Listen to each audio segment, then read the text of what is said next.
नमस्ते बिहार, मैं हूं आपके साथ विभा उपाध्याय और बुलेटिन की शुरुआत इस वक्त बड़ी खबर के साथ। खबर बेगूसराय से आ रही है, जहां पर 42 लाख कैश के साथ कलेक्शन एजेंट जो है वो लापता हो गए।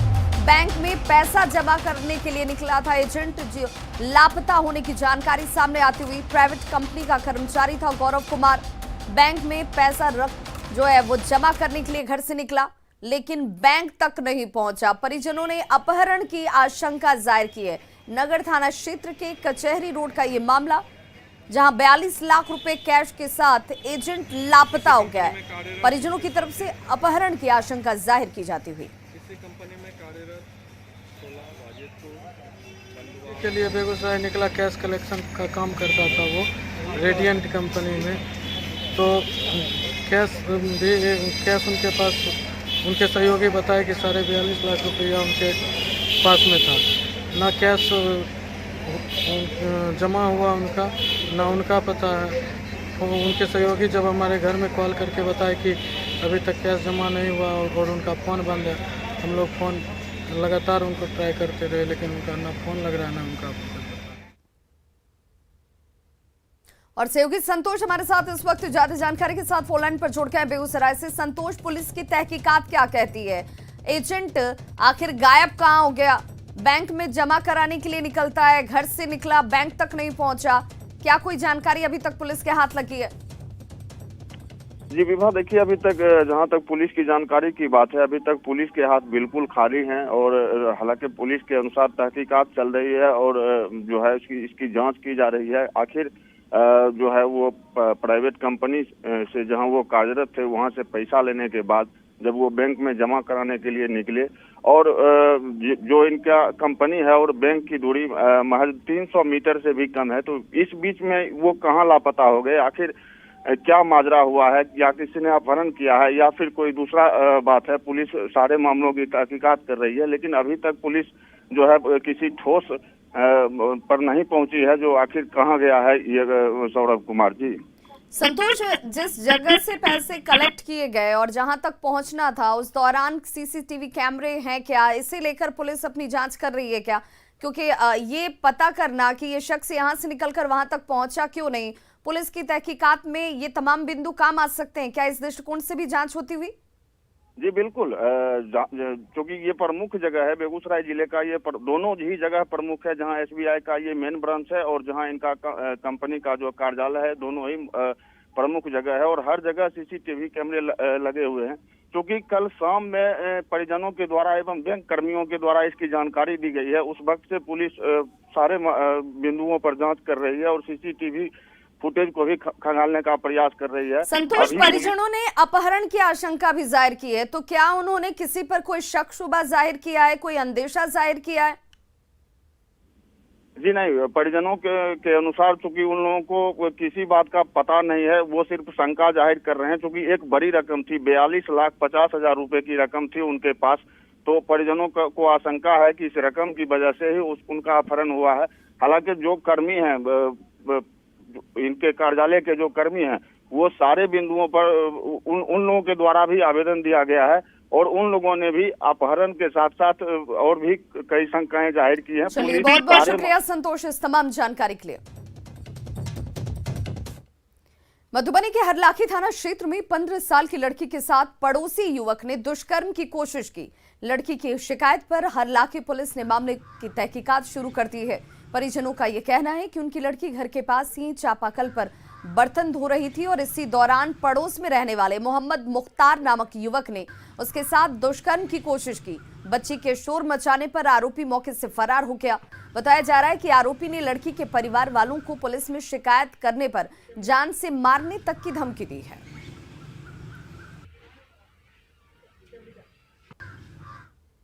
बांका में नाबालिग से दुष्कर्म का मामला सामने आया है। घटना 22 जुलाई की बताई जा रही है और बताया जा रहा है कि लड़की घर से ट्यूशन पढ़ने के लिए निकली थी, जिस दौरान दीपक, चंदन और रंजन नाम के दरिंदों ने लड़की का अपहरण कर लिया।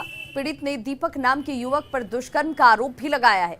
बांका थाने में अपहरण और दुष्कर्म की शिकायत दर्ज की गई है और फिलहाल पुलिस इस मामले की जांच में जुट गई है।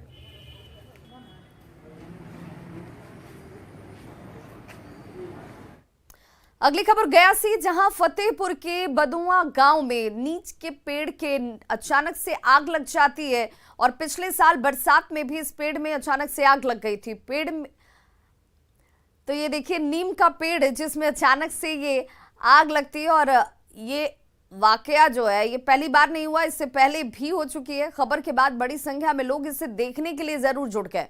कोई इसे चमत्कार मान रहा था तो कोई विज्ञान, और ग्रामीणों ने पानी डालकर इस आग को बुझाया। पिछले साल भी बारिश के बाद इसमें आग लग गया था। करीब 8 महीना हो गया है। हाँ, मान के चलिए 8 महीना ठीक है। इस बार भी ऐसा ही बारिश हो रही थी, उसके बाद अपने आप इस पेड़ से आग धधकने लगा और आग का ज्वाला देखिए अभी तो पेड़ जो है गिर चुका है जलते जलते।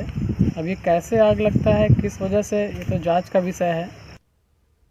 बड़ी खबर शिक्षा विभाग से जुड़ी हुई सामने आ रही है। शिक्षा विभाग ने अधिकारियों के बच्चों का ब्यौरा मांगा है। सरकारी स्कूल में पढ़ रहे बच्चों का ब्यौरा विभाग की तरफ से मांगा गया है। शिक्षा विभाग ने बच्चों के इस ब्यौरे को मांगा है। अपर मुख्य सचिव ने सभी डीएम, एसपी को इस बाबत आदेश दिए हैं। आईएएस, आईपीएस क्लास 1 से लेकर 2 जितने भी स्तर के अधिकारी हैं, उन सभी अधिकारियों के बच्चे किन किन सरकारी स्कूलों में नामित हैं, किनका एडमिशन है, किन अधिकारियों के बच्चे स्कूलों में सरकारी तौर पर पढ़ रहे हैं। 4 अगस्त को मुख्य सचिव सभी जिलों के साथ वीडियो कॉन्फ्रेंसिंग करने वाले हैं और इस दौरान जिलों से ये रिपोर्ट मांगी जाएगी। कौशल किशोर की याचिका पर पटना हाई कोर्ट ने ये ब्यौरा मांगा है, ये रिपोर्ट तलब किया है। राज्य सरकार ने, आपको बताते चले, नामांकित बच्चों की रिपोर्ट इस बाबत मांगी है और इसे लेकर के सभी जिलों के डीएम और एसपी को निर्देश भी दे दिए गए हैं। सरकारी स्कूलों में कितने अधिकारियों के बच्चे पढ़ते हैं, ये हाई कोर्ट की तरफ से ब्यौरा राज्य सरकार से मांगा गया है।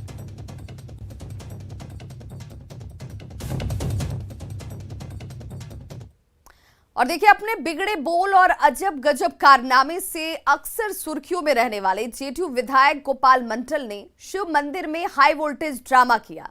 तस्वीर आपके सामने है। कोरोना की वजह से मंदिरों के बंद होने के बावजूद गोपालपुर के से जेडीयू विधायक हैं गोपाल मंडल, वो कांवड़ यात्रा करते हुए बूढ़ानाथ मंदिर में जलाभिषेक करने के लिए पहुंच गए, जहां उन्होंने मंदिर का गेट खोलने को लेकर हाई वोल्टेज ड्रामा कर दिया। मंदिर के लोगों पर लगातार खोलने का दबाव बनाते रहे, अपनी हनक दिखाते रहे। काफी देर तक वे गेट यूं ही देखिए खटखटा रहे हैं ताकि इसे खोल दिया जाए। ये दबाव उनकी तरफ से बार बार बनाया जाता रहा और पुजारियों को धमकाया भी गया। इसकी सूचना पर मौके पर पहुंचे जोगसर थाना के इंस्पेक्टर ने भी विधायक को समझाने की भरसक कोशिश की, लेकिन विधायक गोपाल मंडल जो हैं वो पुलिस से भी उलझ जाते हैं।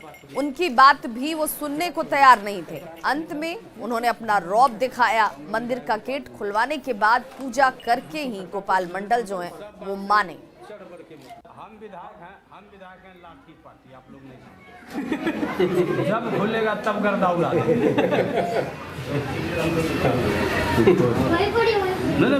खोलिए।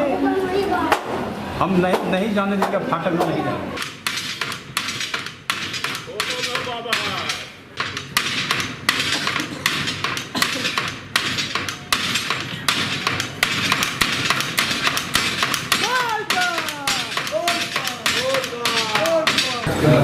बड़ी मार मार और मर देने। अंदर नहीं खोलेगी, बाहर जो गेट है वही। एक स्टार तो ऐसे कहेंगे तो हमको क्या करें? अच्छा तो सरकार से बात करिए, सरकार से भाई, सरकार का है जाती है वो तो हैंडल क्या करें। हम लोग विधायक गोपाल मंडल, हम तो सरकार को जो निर्देश होता है सब बात सही चढ़ बढ़ के मतलब ये क्या लाठी चलाइए? हम कहाँ लाठी चला रहे हैं? हम तो वही पूछने आए हैं। बढ़ चढ़ के क्यों बोलते हैं? हम क्या बोले हैं? हम आपको क्या बोले? फिर वही बात अपने मन से बोलते जा रहे हैं। हम तो अपने निर्णय ले लिए। हम विधायक हैं, फाटक खुल जाए, लेकिन यहाँ के मैनेजर फाटक खोले नहीं, खोल देना चाहिए था। हम तो ये बोले मैं पूजा नहीं करूँगा, लेकिन आंगन में बैठ के पत्रकार के साथ कुछ बातचीत करेंगे।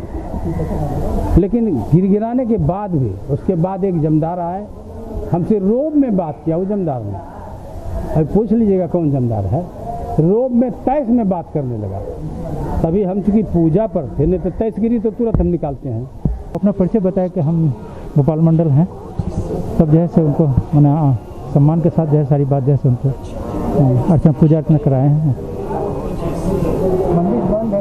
हाँ, मंदिर सरकार के निर्देश पर जैसे अभी आलोक का पालन किया जा रहा है, निर्देश का पालन किया जा रहा है। लेकिन फिर भी यात्रा करके आए, कांवड़ यात्रा करके आए, मंदिर में पूजा की, क्या श्रद्धालु हैं तो आएंगे। बिहार विधानमंडल के मानसून सत्र की कल शुरुआत हो चुकी है और आज सत्र का दूसरा दिन है। आज सदन में राजकीय विधेयक रखे जाएंगे और सत्र के पहले दिन विपक्षी विधायकों के अजब गजब रंग जो हैं वो देखने को मिले। देखिए हमारी ये खास रिपोर्ट।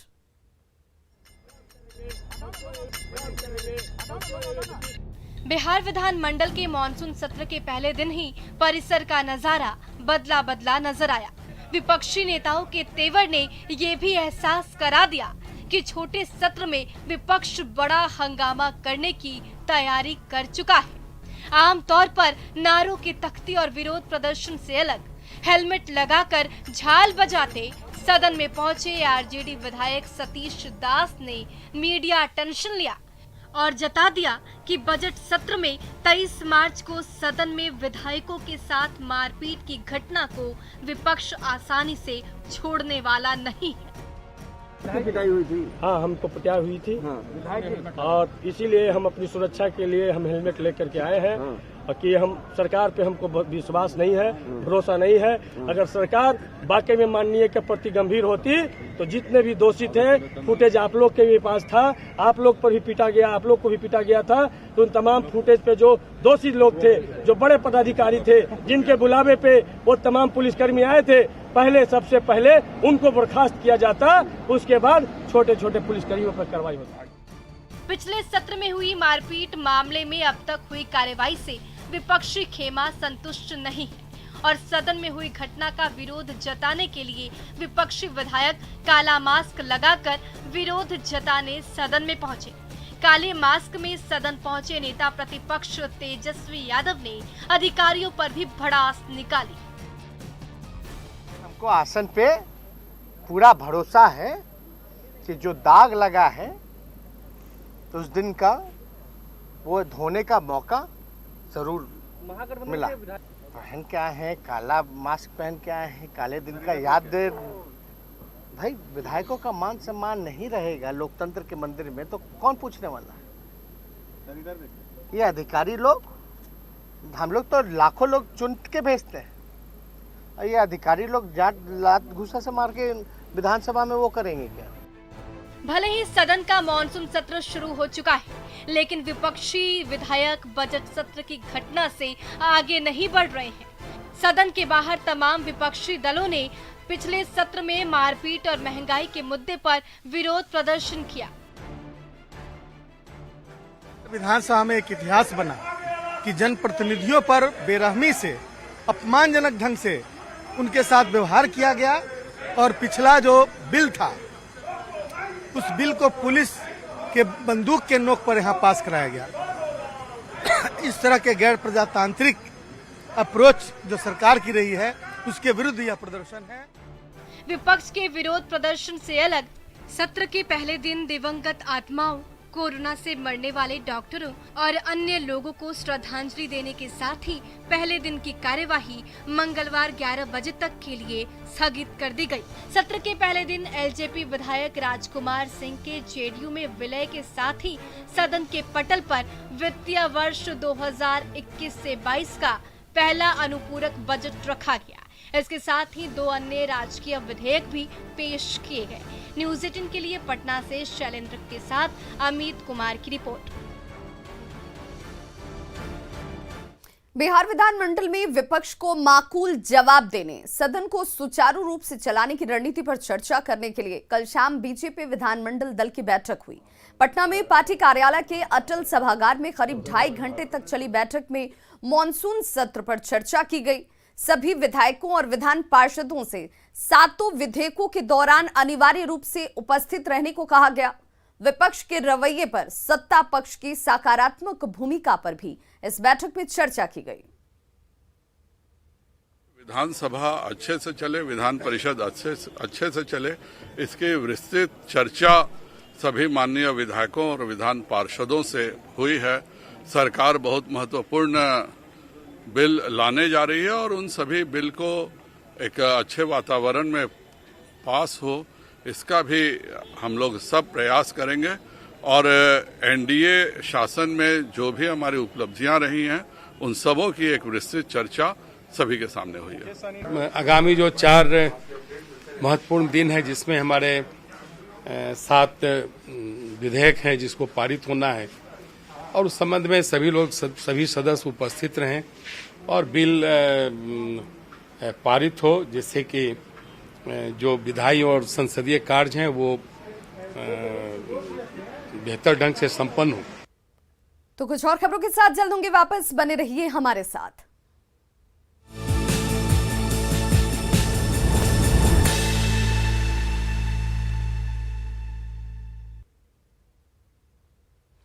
ब्रेक के बाद एक बार फिर से आप सभी का बहुत स्वागत है। खबर सासाराम से, जहां के सदर अस्पताल में कोविड वैक्सीनेशन को लेकर बड़ी लापरवाही सामने आई है। जहां भारी भीड़ की वजह से अलग अलग कतार तो बनाई गई, लेकिन लोग मानने को तैयार नहीं थे। ना किसी के चेहरे पर मास्क और ना ही आपस में ही कोई दूरी।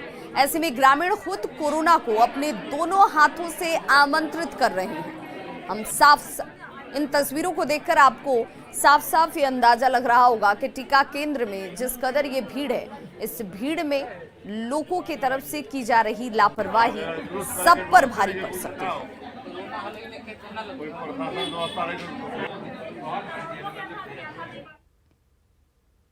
खबर दानापुर से, जहां अब डॉक्टर नहीं बल्कि रोबोट सर्जरी करेंगे। जी हां, सुनने में आपको थोड़ा अटपटा लग रहा होगा, लेकिन रोबोट की मदद से यहां पर अब सर्जरी की जाएगी। रोबोट की मदद से स्पाइन कैंसर की सर्जरी जो है यहां पर आसानी से हो पाएगी, जिसमें डॉक्टर के आदेश पर रोबोट अपना काम करता चला जाएगा। आपको बता दें कि ये रोबोटिक सर्जरी पारंपरिक सर्जरी से ज्यादा आसान, सुरक्षित और कम वक्त में हो जाती है, जिसमें ऑपरेशन के दौरान बहने वाला खून की जो क्षति होती है वो उसे कम से कम किया जाता है। और इसी के साथ अमेरिका के बाद भारत अब इस उपलब्धि के मामले में दूसरे स्थान पर आ गया है। जिसके लिए कि बड़ा चीरा दे करके ऑपरेशन करना पड़ता था न्यूरोसर्जन को, अब इस मशीन के माध्यम से, छोटे चीरे के माध्यम से बड़े बड़े ट्यूमर को निकाला जाएगा।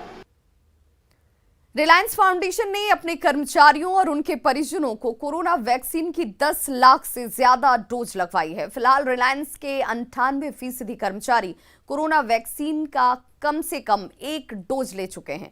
जियो हेल्थ हब के डिजिटल प्लेटफॉर्म के जरिए स्लॉट बुकिंग के साथ सर्टिफिकेट डाउनलोड हो रहा है। मिशन वैक्सीन सुरक्षा अभियान के तहत ये वैक्सीन लगाया गया। कॉर्पोरेट सोशल रिस्पॉन्सिबिलिटी के तहत मिशन वैक्सीन सुरक्षा अप्रैल महीने में लॉन्च हुई थी। इसका मकसद रिलायंस के कर्मचारियों और उनके परिजनों को 100% वैक्सीनेशन था। पिछले महीने एनुअल जनरल मीटिंग में रिलायंस फाउंडेशन की चेयरपर्सन नीता अंबानी ने वैक्सीन को लेकर अपनी प्रतिबद्धता दोहराई थी। नीता अंबानी ने कहा था कि इस मिशन को देश भर में चलाना एक कठिन काम है, लेकिन ये हमारा धर्म है। हम भारतीयों के लिए हमारी ड्यूटी है। सुरक्षा और हिफाजत का पक्का वादा है। हमारा ये यकीन है कि हम एक साथ इसे कर सकते हैं और इस पर विजय प्राप्त करेंगे। और आज की सबसे बड़ी खबर, अमेजन प्राइम डे पर पूरा देश कर रहा है भारी बचत। अमेजन प्राइम डे ऑफर है अब लाइव, देखिए उसकी एक झलक। अमेजन प्राइम डे है अब live. Buy great deals mobile phones, electronic items, latest appliances और डेली एसेंशियल्स पर। तो अभी लॉग ऑन करें amazon.in पर और अपनी शॉपिंग शुरू करें।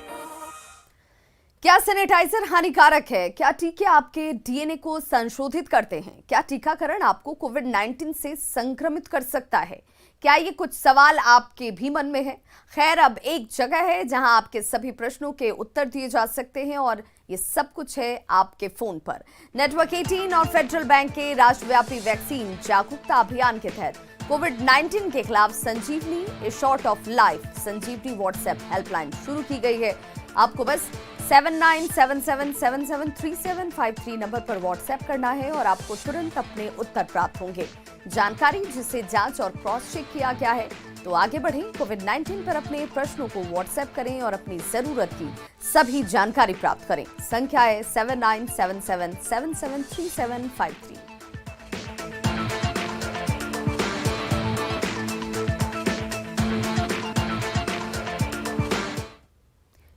तो खबरों का सिलसिला लगातार जारी, आप देखते रहिए न्यूज़ 18 बिहार झारखंड।